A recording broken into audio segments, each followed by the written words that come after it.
There's a difference between deciding and intending that most people never discover. An intention says, I want to change. A decision says, I have changed.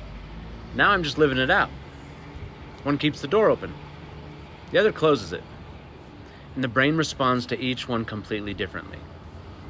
Intentions create hope, but decisions create momentum. And momentum is the only thing that actually changes a life. Think about something you have been meaning to change. The drinking, the health, the relationship, the job, the version of yourself you keep almost becoming.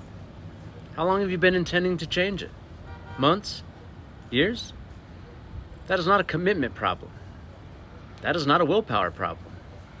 And it's not a you problem. That is an intention masquerading as a decision. And your brain knows the difference, even when you don't. When you intend, your brain keeps the door open. It preserves options. It hedges. It waits for the right moment that never quite arrives. The start date keeps moving. Monday becomes next Monday. January becomes next January. And nothing changes because nothing was ever actually decided. When you truly decide, something shifts. Not gradually, immediately. Your reticular activating system activates and begins scanning everything around you for paths toward what was just decided. It's amazing.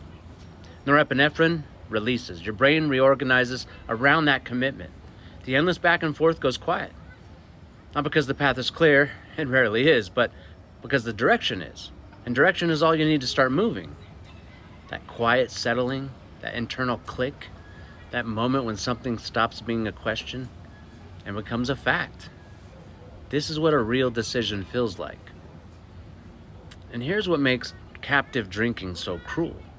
Alcohol chemically impairs the prefrontal cortex, the exact part of the brain responsible for real decision making.